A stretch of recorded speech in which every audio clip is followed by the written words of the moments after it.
የጊዮን ጋዝና የሌሎች ታላላቅ ድርጅቶች እህት ኩባንያ የሆነው ጊዮን አፓርትመንት ለኑሮ ተስማሚ በሆነው በቦሌ ወሎ ሰፈር ወንጌላዊት ህንጻ ፊት ለፊት 20 ሺህ ካሬ ሜትር ላይ በከፍተኛ ጥራትና ውበት ገንብተን ባጠናቀቅናቸውና በመገንባት ላይ ባሉ ዘመናዊ አፓርትመንቶች የበዓል የዋጋ ቅናሽ አድርገን ለሽያጭ አቅርበናል። በ10% ቅድመ ክፍያ 50% የባንክ ብድር አመቻችተን በወለል 4 ቤት ብቻ ከባለ 1 እስከ ባለ 4 መኝታ የራሱ የሰራተኛና የላውንድሪ ክፍል ያለው ባለ 2 ዘመናዊ ሊፍት G+10 እና G+15 ህንጻዎችን ከሰፊ የመኪና ማቆሚያና የራሱ የከርሰ ምድር ውሃ ያለው ባጭርና በረጅም አከፋፈል አማራጭ ከ4 ወር እስከ 2 ዓመት ጊዜ ውስጥ የሚረከቧቸው ቤቶችን ይዘን እየጠበቅነዎት ነው። ይፍጠኑ። ለውስን ጊዜ በወጣው ልዩ የዋጋ ቅናሽ ተጠቃሚ ይሁኑ።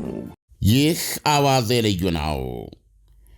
አሜሪካ በየመን ራስ ኢሳ የነዳጅ ወደብ ላይ ያካሄደችው የአየር ድብደባ ትናንት ምሽት ቢያንስ 38 ሰዎች ገደለ።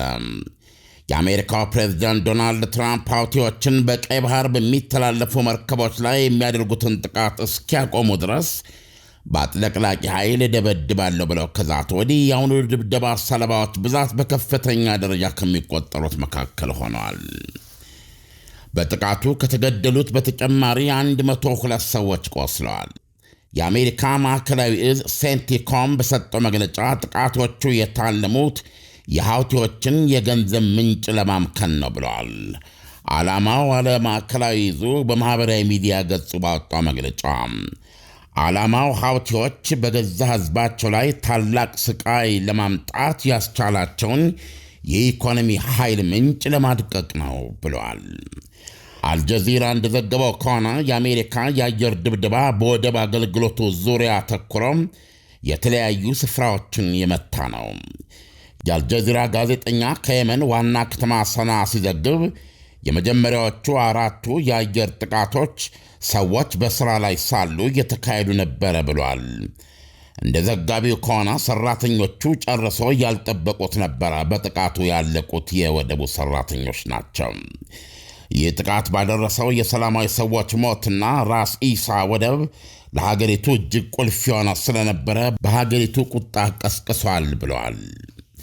የመን ወደ ሀገር ውስጥ የምታስገባቸው ሸቀጦች 70% የሚራገፉበት ወደብ ነው።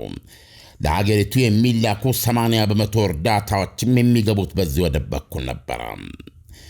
በዛሬው ዕለት ጠዋት ማኅበራዊ ሚዲያ ላይ የተጫነ አልማሲራ የተባለው የሁቲዎች ቴሌቪዥን ምስል የራስ ኢሳ ወደብ ሰማይ ጨለማ በግዙፍ ፍንዳታዎች፣ እሳት ብልጭታዎች ሲበራ አሳይቷል። ምስሉ ቀጥሎ ፍርስራሾችንና የእሳት ገዋዎችን ለጥቆም የተገደሉ ሰዎችን አስከሬን አሳይቷል። ባለፈው መጋቢት ወርም የአሜሪካ 2 መሰል ጥቃቶች ከ50 በላይ ሰዎች ገድለዋል።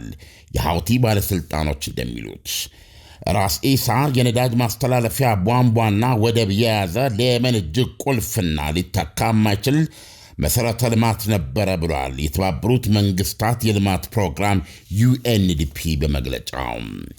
መሐመድ ናስር አላቲፍ የተባለ የሁቲ ባለሥልጣን ለአልማሲራ ቴሌቪዥን ሲናገር የጠላታችን አሜሪካ ወንጀሎች የየመን ሕዝብ ጋዛን ከማገዝ ሊበግረው አይችልም ብለዋል። ይልቁንም ጽናቱንና ተጋትሮን ያጠናክረዋል ሲል ዝቷል።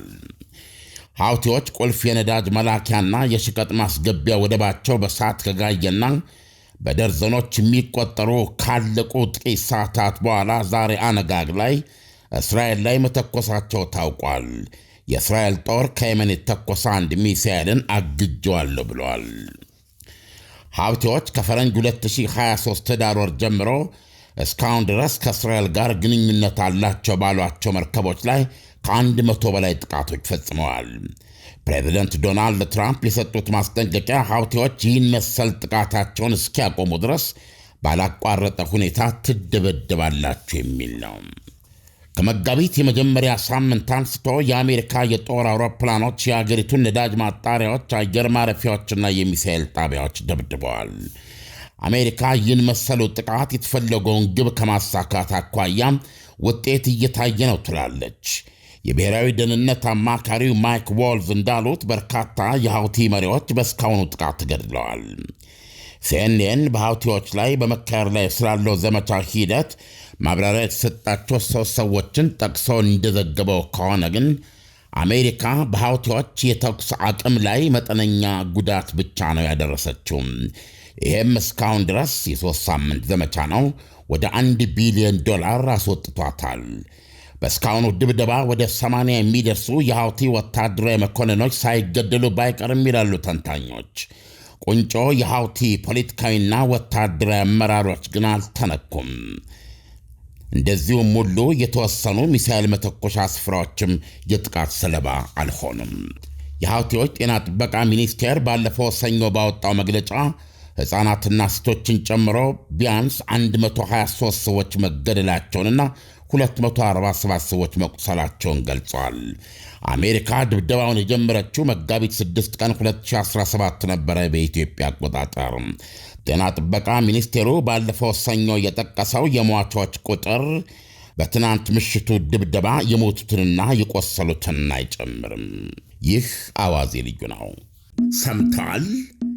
አፍሮ ሆሊላንድ አስጎብኚ የኢየሩሳሌም የትንሣኤና የእርገት ጉዞ ምዝገባ ወደ መገባደዱ ስለሆነ ያቀዳችሁ ሁሉ በጊዜ ኑ ይለናል። ለትንሣኤ ከሕማማት እስከ ዳግማ ትንሣኤ ለ13 ቀናት፣ ለእርገት በወርሃ ግንቦት ለ8 ቀን በተመጣጣኝ ዋጋ ተመቻችቷል። የሰላም ሁኔታ አያሳስቦ። የምንጎበኛቸው የጉብኝት መዳረሻዎች በሙሉ ፍጹም ሰላም ናቸው።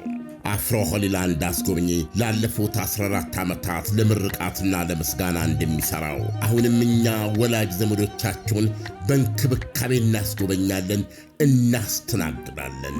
የእምነታችንን መጀመሪያ ቅዱሳን መካናቶች በዐይን እንደማየትና እንደመርገጥ ምን ደስ የሚያሰኝ ነገር ሊኖር? ለወላጅም ከዚህ የሚበልጥ ስጦታ የለም። አፍሮ ሆሊላንድ አስጎብኝና የጉዞ ወኪል አድራሻ ቦሌ ሞርኒንግ ስታር ሞል 2ኛ ፎቅ። አሁኑኑ ስልክዎን አንስተው ይደውሉ። 0988 18 18 18 አይጠፋዎትም። በውጭ ለምትኖሩ በዋትሳፕ 0930 01 1998 አፍሮ ሆሊላንድ አስጎብኝና የጉዞ ወኪል።